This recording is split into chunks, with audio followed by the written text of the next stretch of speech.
Os destaques da semana entre os julgamentos do plenário do Supremo Tribunal Federal você sempre confere aqui na TV Justiça.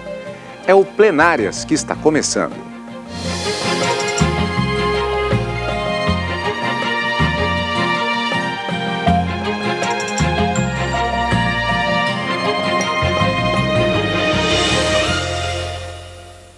Hoje, agora, com os destaques das sessões dos dias 12 e 13 de junho de 2013. Karina, houve outros julgamentos na semana, mas na realidade o grande destaque é o mandado de segurança que trata de matéria eleitoral, processo que na verdade já está em debate desde a semana passada. Exatamente, a semana passada o ministro Gilmar Mendes fez o relatório desse mandado de segurança e abriu a palavra para sustentações orais das defesas, inclusive a MIT e CURI, que foram incorporados e que foram deferidos o seu ingresso nesse mandado de segurança, e também falou o Ministério Público. Com o adiantado da hora, a sessão foi suspensa e retomada essa semana nas sessões tanto da quarta como da quinta-feira dessa semana, e ainda não terminou. Pois é. Então, um debate importante no plenário do Supremo Tribunal Federal. Vamos ver todos os detalhes no decorrer do nosso programa de hoje. A decisão sobre se a Corte mantém ou não paralisada a tramitação de projetos de lei sobre criação de novos partidos políticos no país. A repórter Mara Martinez está acompanhando este julgamento que começou, como já dissemos, ainda na semana passada no plenário do STF. O relatório e a sustentação oral dos advogados foi apresentado na sessão do dia 5, quarta-feira, da semana passada. Mas, Karina, antes de assistirmos a reportagem da Mara, naquela ocasião houve debates sobre um agravo apresentado sobre a participação de MIT e CURI. Vamos recordar o que foi isso? Foi um agravo apresentado pela União contra a decisão do ministro Gilmar Mendes, que aceitava esses chamados amigos da Corte no mandado de segurança. O que se argumentava era que o mandado de segurança não seria uma ação cabível para discutir controle de constitucionalidade, e que essa figura do amigo da Corte, do amicus curiae, não poderia ser aplicada nesse mandado de segurança individual. O ministro Gilmar Mendes manteve o seu posicionamento, entendendo que era possível sim o ingresso, porque se tratava não só de um direito público subjetivo, mas de um direito dentro do parlamento que deveria ser analisado, e permitiu que os amigos da Corte, que os MIT e CURI, ingressassem no mandado de segurança para se manifestarem. E uma longa discussão acabou sendo promovida no plenário e, por maioria, ficou confirmada a decisão do ministro Marco Aurélio, negando, portanto, provimento ao agravo regimental da União. Pois é, do que se trata este tema, do que se trata este processo, este mandado de segurança e este projeto que tramita no Congresso Nacional e que gera tanto debate no Poder Judiciário. Vamos ver os detalhes deste processo, portanto, na reportagem de Mara Martinez. Em abril, o ministro Gilmar Mendes, relator do caso, determinou a interrupção em caráter liminar da tramitação do texto no Senado que pretende alterar as regras de criação de novos partidos. O senador Rodrigo Hollenberg ajuizou no Supremo Tribunal Federal um mandado de segurança contra este projeto de lei. Quando entendemos que o Congresso está descumprindo a Constituição, há uma decisão recente do Supremo Tribunal Federal interpretando o alcance do princípio da liberdade de organização partidária, e no nosso entendimento nós não podemos modificar por uma lei ordinária um entendimento do Supremo, uma interpretação do Supremo sobre a Constituição, especialmente porque esse entendimento vai trazer prejuízos materiais irreparáveis aos partidos que estão em formação. A defesa do senador Rodrigo Hollenberg argumentou que é inconstitucional porque impede o pluralismo político e pode prejudicar o direito das minorias parlamentares. Interesses majoritários não podem se sobrepor e gerarem o esmagamento das legítimas expectativas e dos sonhos de lideranças políticas que buscam legitimamente se constituir na forma de nova agremiação partidária. A maioria dos ministros votou pela aceitação dos amigos da Corte e sustentaram que se trata de um processo que ultrapassa o mero interesse subjetivo. De acordo com os ministros, o fato em questão interessa a toda a sociedade. A própria lei veda a participação do terceiro juridicamente interessado. Não podemos acionar a legislação que dispõe sobre o processo subjetivo e sobre o processo objetivo para entender que o denominado amigo da Corte pode participar desse processo, dessa ação nobre, reconheço que é o mandado de segurança, voltada à proteção de direito individual. O projeto de lei já aprovado na Câmara dos Deputados dificulta a criação de novos partidos porque limita o acesso ao tempo de propaganda eleitoral no rádio e na televisão e ao fundo partidário, principal fonte de renda dos partidos. Em parecer enviado ao STF, o Procurador-Geral da República, Roberto Gurgel, defendeu a liminar que suspende a tramitação do projeto. O advogado-geral da União manifestou-se contra a suspensão do trâmite do projeto de lei complementar. No nosso entendimento, o Legislativo tem que cumprir o seu papel, inclusive com o Senado reanalisando o projeto de lei para confirmar ou não esse projeto. Pois é, e na sessão da quarta-feira desta semana, dia 12, o plenário do Supremo Tribunal Federal voltou a analisar o mandado de segurança. O relator no Supremo Tribunal Federal, o ministro Gilmar Mendes, pediu o arquivamento do processo que restringe a criação de novas siglas. Vamos rever como foi esta parte deste julgamento na reportagem de Daniela Garcia, incluindo ainda outros processos que foram julgados naquela sessão. O ministro Gilmar Mendes, relator do caso, foi o único a votar e admitiu o mandado de segurança. No mês de abril, o ministro Gilmar Mendes já havia determinado, através de liminar, a suspensão da tramitação do projeto no Congresso Nacional. Ficou estabelecido que o projeto de lei ficaria parado até a apreciação do tema em plenário. O ministro apresentou voto durante mais de 2 horas. Não admitir mandado de segurança em face de projeto de lei violador de cláusulas pétreas significaria permitir uma completa inversão de valores e de hierarquia, concedendo ao legislador ordinário prerrogativa que a Constituição vedou ao próprio poder de reforma. Essa tese leva a um resultado mais absurdo em termos de interpretação. Ele citou julgamentos anteriores do Supremo para mostrar que é possível o STF se manifestar sobre a inconstitucionalidade do projeto. Não se está falando de nada que já não existe há mais de 100 anos na jurisprudência desta Corte. É de que as questões políticas não são quando envolve direito subjetivo constitucional.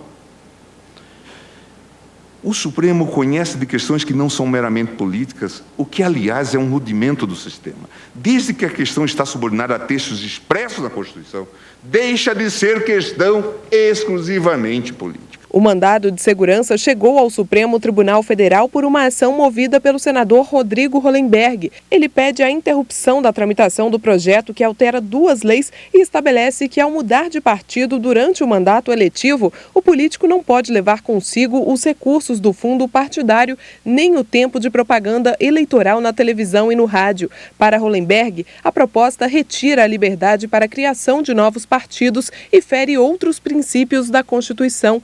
Nesta quarta-feira, os ministros do STF ainda analisaram 3 embargos de declaração em recursos extraordinários que tratam de questões envolvendo isenção e extinção de créditos relacionados ao IPI. O Supremo manteve as decisões anteriores e acolheu parcialmente apenas um dos embargos. Detalhando, portanto, estamos falando do mandado de segurança 32.033, Rodrigo Sobral Hollenberg versus presidentes da Câmara dos Deputados e do Senado Federal. Mandado de segurança com pedido de liminar, com o objetivo, vamos rever, portanto, esses detalhes, para sustar a tramitação do PL número 4.470 de 2012, esse é o número na Câmara dos Deputados, e atualmente PLC número 14 de 2013, o número do projeto no Senado Federal. O objetivo seria a alteração das leis 9.096, de 95, e 9.504, de 97, estabelecendo o seguinte, que a migração partidária que ocorrer durante a legislatura não importaria em transferência de recursos do fundo partidário e do horário de propaganda eleitoral no rádio e na televisão. Karina, especificamente falamos dia 12 de junho, portanto, de 2013, agora são os destaques da semana, só revisando, insistindo nos detalhes. Semana passada tivemos uma movimentação, aquele agravo que foi apresentado sobre a participação dos Amiticuri, a apresentação do voto do relator. Nessa fase aqui agora, está se falando, na realidade, do controle de constitucionalidade, da possibilidade de controle de constitucionalidade do Poder Judiciário em projeto de tramitação no Congresso Nacional. Trata-se do controle de constitucionalidade preventivo. Preventivo antes mesmo que a lei exista definitivamente. Então, o que está sendo discutido é um projeto de lei. Esse projeto de lei pode transformar-se numa lei complementar apta a obrigar a todos e trazer essas inovações? Ou o Poder Judiciário pode interferir nessa tramitação e suspender a tramitação, determinar o arquivamento do projeto de lei?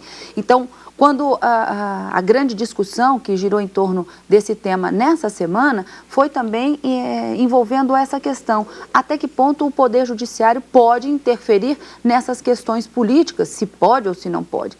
Para o ministro Gilmar Mendes, ficou claro que há a possibilidade, sim, desse controle preventivo de constitucionalidade, mesmo em se tratando de projeto de lei, porque aqui estaria em jogo não apenas o direito do próprio senador, mas o direito das minorias também de serem tratadas de forma igualitária, de que esse projeto de lei, da forma como está redigido, poderia prejudicar, de uma certa forma, o pluralismo político, alguns princípios constitucionais, e que isso seria violador da Constituição. Então, por que não já interromper, fazer arquivar esse projeto de lei, ao invés de deixá-lo tramitar e virar uma lei que, no futuro, poderá ser objeto de uma ação direta de inconstitucionalidade? Essa foi a teoria aventada pelo ministro Gilmar Mendes, que acabou concedendo a segurança e aceitando o mandado de segurança, confirmando, portanto, a liminar que havia deferido anteriormente. Vamos rever trecho do voto, portanto, do relator ministro Gilmar Mendes. A decisão do Supremo, confirmando a liminar desse mandado de segurança, antes de significar ingerência indevida na atuação do Poder Legislativo, a meu ver, representa imprescindível caráter de proteção da regularidade do processo democrático, do direito fundamental de participação política e de criação de legendas, de proteção das minorias face ao poder das maiorias políticas e da preservação da igualdade de chances essencial às democracias. Eu encerro, presidente, dizendo o seguinte: além de todas as considerações anteriores, é importante salientar que o tema não é novo nesta Corte. O julgamento das ADINs 1351 e 1354, o Supremo, por unanimidade, declarou a inconstitucionalidade de lei que visava restringir o funcionamento parlamentar por meio da adoção de uma cláusula de desempenho. Já mencionei isso aqui. No julgamento, mencionei em obiter dictum que o sistema político brasileiro passava por uma crise, que a intensa migração de parlamentares de uma legenda para outra estava a merecer maior atenção, uma vez que poderia significar afronta à vontade do eleitor. Em momento posterior, o Supremo afirmou que a fidelidade partidária decorria do sistema eleitoral adotado, bem como de outras regras e princípios constitucionais.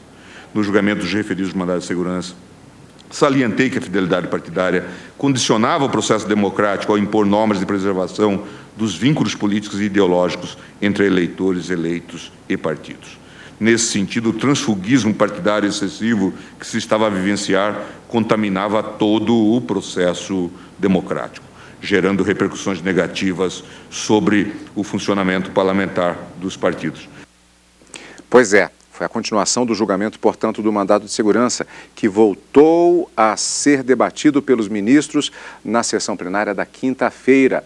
É o que você vai ver no próximo bloco do Plenárias. Estamos de volta para o segundo bloco do nosso programa Plenárias de hoje. Como vimos, estamos acompanhando o julgamento de mandato de segurança no Supremo Tribunal Federal, que trata da questão da mudança de partido por políticos e as implicações que isso tem no fundo partidário e também no horário político eleitoral. Como vimos no final do bloco anterior, na sessão plenária da quarta-feira, dia 12 de junho de 2013, nós tivemos a apresentação do voto do relator ministro Gilmar Mendes. O Supremo Tribunal Federal retomou na sessão de quinta-feira, dia 13, à tarde, o julgamento do mandado de segurança contra esse projeto que cria restrições a novos partidos. A tramitação na proposta no Senado está suspensa desde o fim de abril por decisão liminar do ministro Gilmar Mendes. O ministro Teori Zavascki foi o primeiro a votar e abriu a divergência discordando do ministro Gilmar Mendes, que na quarta-feira decidiu pela suspensão da tramitação do projeto. Teori destacou: só é possível declarar inconstitucionalidade neste caso após a aprovação da lei. Por enquanto, trata-se apenas de um projeto. Tal direito não está sendo sequer ameaçado, nem mesmo em tese. Eis que a participação do parlamentar no processo de formação das leis não é obrigatória. Na verdade, o que se busca a pretexto de tutelar direito individual é provimento de consequência muito mais profunda e abrangente, de inibir a própria tramitação do projeto de lei, o que significa impedir não apenas o impetrante, mas todos os demais parlamentares de discutir e votar a proposta. A ministra Rosa Weber concordou e considerou que interromper a tramitação seria fazer um controle prévio da constitucionalidade. Ela citou uma decisão anterior para justificar o voto. Diz o ministro Moreira Alves: não admito mandado de segurança para impedir tramitação de projeto de lei ou proposta de emenda constitucional com base na alegação de que seu conteúdo entra em choque com algum princípio constitucional. E não admito, porque nesse caso a violação à Constituição só ocorrerá depois de o projeto se transformar em lei ou de a proposta de emenda vir a ser aprovada. Antes disso, nem o presidente da Casa do Congresso ou deste, nem a mesa, nem o Poder Legislativo estão praticando qualquer inconstitucionalidade. O mesmo entendimento teve o ministro Luiz Fux. Ele ressaltou: não se pode julgar um caso abstrato. É preciso esperar pela lei para, a partir daí, decidir se há inconstitucionalidade ou não. O julgamento foi cercado por bastante debate. O que está colocado aqui é o pacto político da maneira como se disputa o poder. São cláusulas verdadeiramente não escritas e o parâmetro é o início da legislatura. Não se pode alterar esse parâmetro do início da legislatura ao longo da legislatura a favor das maiorias. Não se pode. Senão é dar um poder, um cheque em branco, para aqueles que detêm as maiorias políticas de sufocarem as minorias. O ministro Dias Toffoli votou para admitir o mandado de segurança. Já Lewandowski discordou. Marco Aurélio também negou o pedido. O julgamento deve continuar na próxima sessão plenária com os posicionamentos dos ministros Joaquim Barbosa, Celso de Mello e Carmen Lúcia. O senador Rodrigo Hollenberg foi quem entrou com este mandado de segurança no Supremo. Ele pede a suspensão da tramitação do projeto que modifica 2 leis e determina que, ao mudar de partido durante o mandato eletivo, o político não pode levar os recursos do fundo partidário nem o tempo de propaganda eleitoral no rádio e na TV. Para Hollenberg, a proposta tira a liberdade para a criação de novos partidos e fere outros princípios da Constituição. Bom, Karina, na verdade o julgamento ele continua, mas há muitos pontos que estão sendo colocados, isso pode ser objeto até de debate ainda durante a apresentação dos votos que faltam ainda. Inclusive o ministro Marco Aurélio fez colocações referentes à possibilidade de apresentação de mandado de segurança em questões semelhantes, como é uma das discussões exatamente nesse processo. No caso, o mandado de segurança, como um controle preventivo das ações do Poder Legislativo, o ministro Marco Aurélio lembrou o precedente da Suprema Corte e disse, inclusive, que esse precedente ele foi utilizado de uma forma indevida pelo próprio autor do mandado de segurança nas suas argumentações.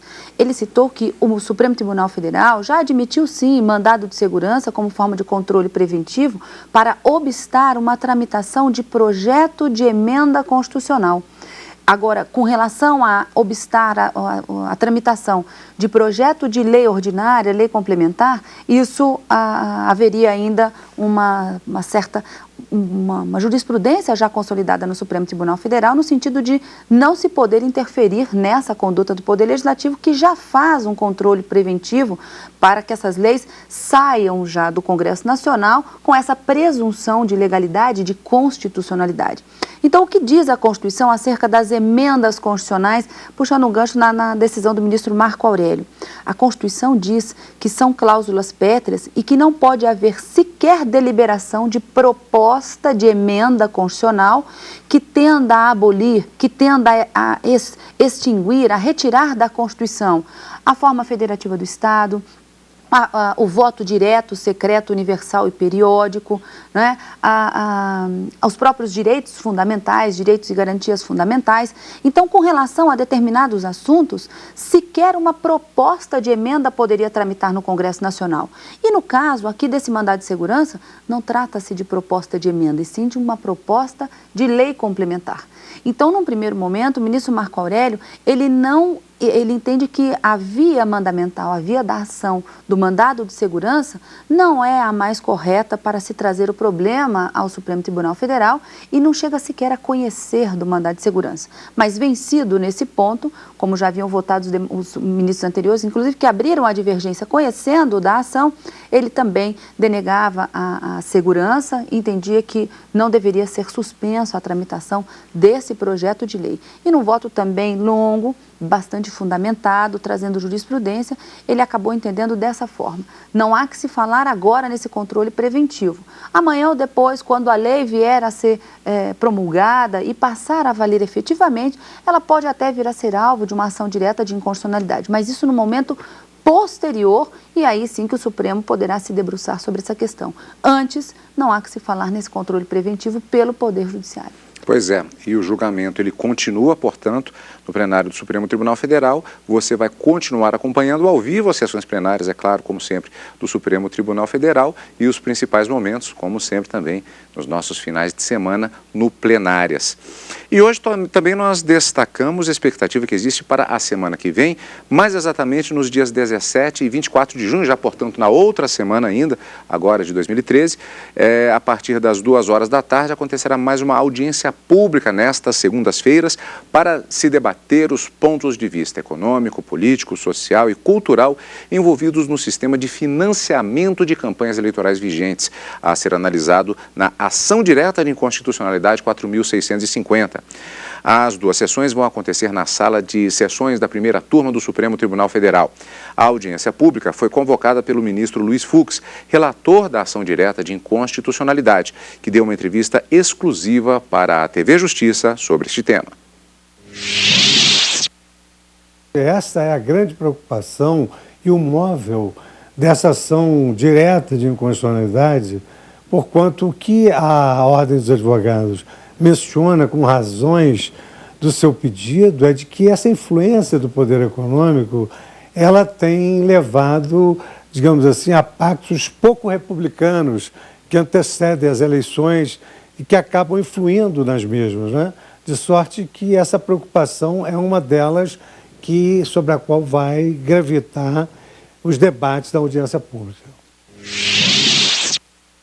Essa é exatamente uma questão interdisciplinar, de conhecimento específico dos gestores dos fundos partidários, e que serão expositores na audiência pública, trazendo ao judiciário exatamente essas questões que extrapolam o conhecimento jurídico, como essa específica sobre ser suficiente o dinheiro do fundo partidário, por exemplo, de um partido pequeno para financiar as eleições e manter a igualdade entre as agremiações partidárias.